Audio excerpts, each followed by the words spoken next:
SKS, jadi aku juga kadang sering kok SKS kayak gitu. Aku juga sering kok, Kak. Agak-agak ini sih memacu adrenalin ya SKS itu. Betul banget, Kak. Nah, aku ada mau lagi? Ayo gaskeun. Sendiri kan sekarang arahnya transisi energi ya ke energi baru dan terbarukan. Mungkin kalau kita ikut beberapa seminar, narasumber itu sering bilang kalau oil and gas ini mungkin nggak akan mati, tapi persentasenya aja yang turun. Perlu ulang nggak? Mau ulang? Nggak tahu. Coba lihat dulu hasilnya.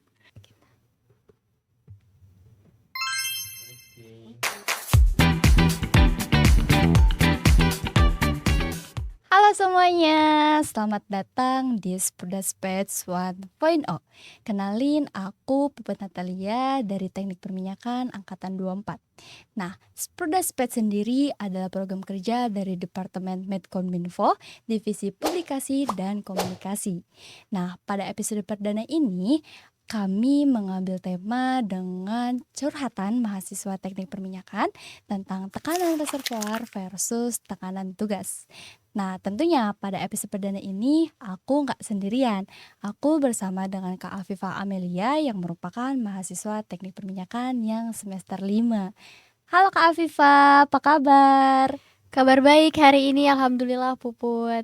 Makasih juga buat teman-teman Matkominfo, Publikasi dan Komunikasi. Iya, makasih udah izinin aku buat bicara di sini, buat sharing sedikit apa sih yang aku rasain, yang aku alamin selama jadi mahasiswa sampai sekarang nih udah semester 5. Mata kuliah atau ada tekanan tersendiri gitu Kak yang paling wow banget gitu terasa di semester ini? Apakah itu mata kuliah simulasi reservoir yang harus running berhari-hari, atau mungkin tugas laporan praktikum nih yang harus selesai dalam semalam? Oke, tekanan paling besar ya di semester 5. Karena kebetulan aku sekarang semester 5 ya. Mungkin kalau buat simulasi reservoir belum, karena di semester kita tuh belum dapat mata kuliah simulasi reservoir. Tapi untuk pressure dari tugas pastinya ada lah ya, karena kan kita belum menjalani semester itu. Artinya kan kita nggak tahu nih tugas yang diberikan itu seperti apa, karena kan masih belajar juga. Nah, dari proses belajar itu kan nantinya akan membantu kita untuk mendapatkan ilmu-ilmu yang terkait teknik perminyakan. Jadi pastinya untuk pressure di setiap tugas itu udah pasti ada, entah apapun itu mata kuliahnya. Kadang mata kuliah yang kita anggap gampang pun akan ada gitu pressure-nya. Untuk SKS kayaknya udah relate banget lah ya sama mahasiswa yang namanya SKS. Jadi aku juga kadang sering kok SKS kayak gitu. Aku juga sering kok Kak. Agak-agak ini sih memacu adrenalin ya SKS itu. Betul banget Kak.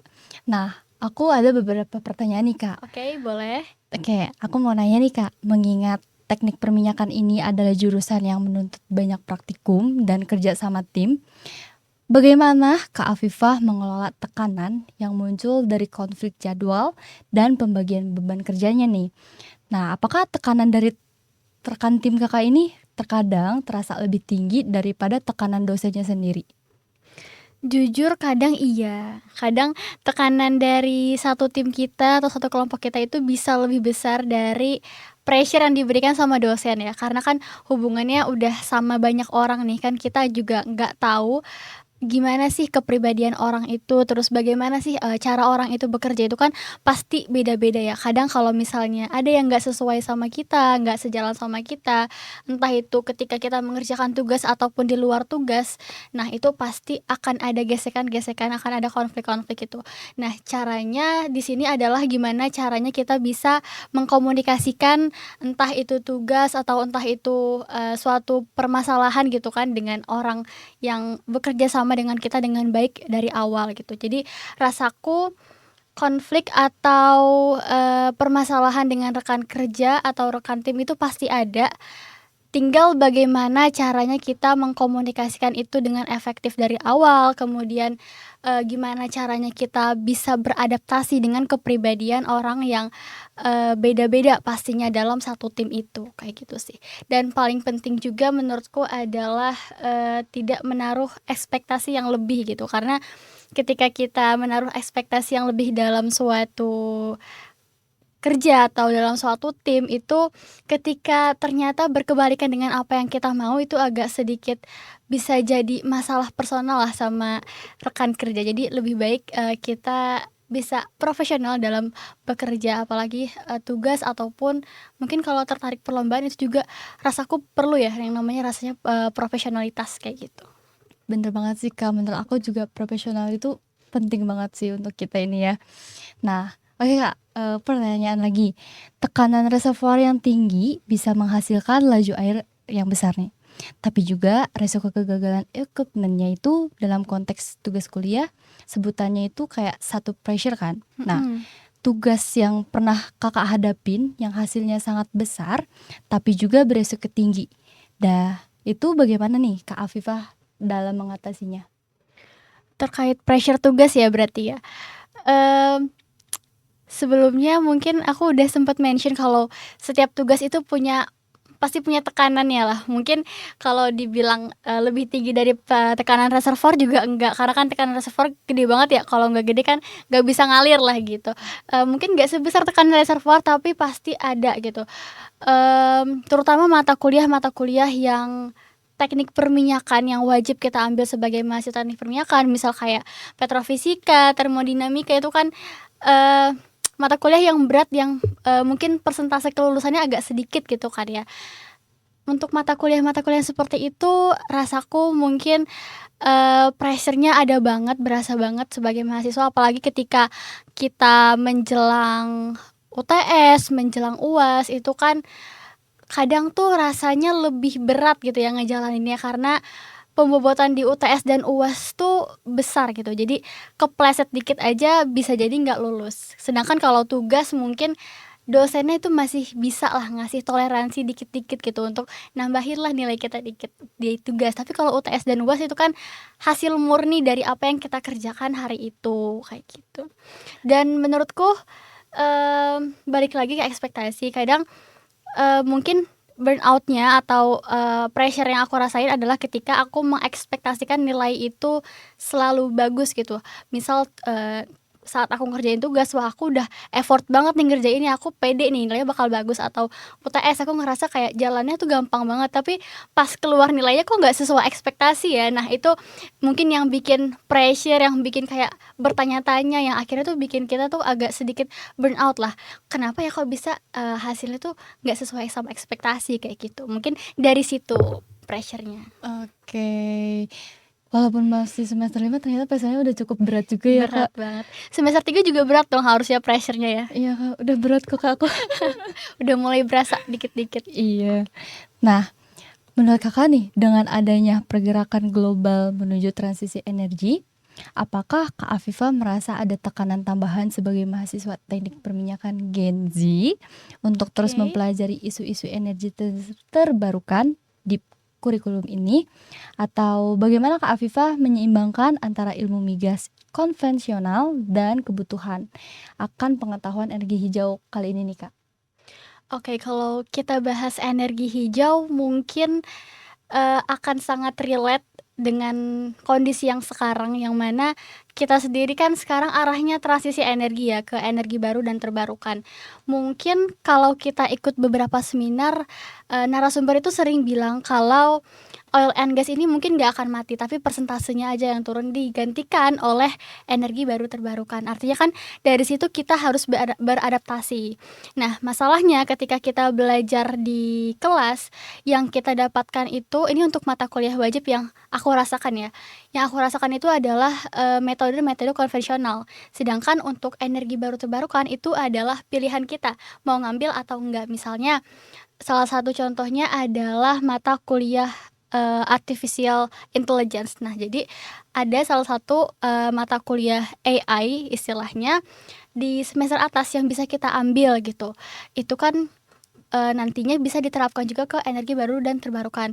Kemudian ada juga yang namanya nanti, geothermal, energi geothermal. Itu kan juga salah satu bentuk energi baru terbarukan ya, dan kita juga menurutku, nggak cuman belajar minyak konvensional sebagai mahasiswa, tapi juga harus beradaptasi dengan adanya energi baru terbarukan supaya, ketika kita lulus dari program studi perminyakan, ketika ada kesempatan di EBT atau energi baru terbarukan itu bisa kita ambil peluangnya kayak gitu. Apalagi kan ini kelihatannya prospeknya akan sangat menjanjikan ya ke depan gitu, karena Indonesia sendiri itu lagi ngejar yang namanya net zero emission, yang artinya kan akan banyak pergantian, migas-migas konvensional jadi EBT kayak gitu.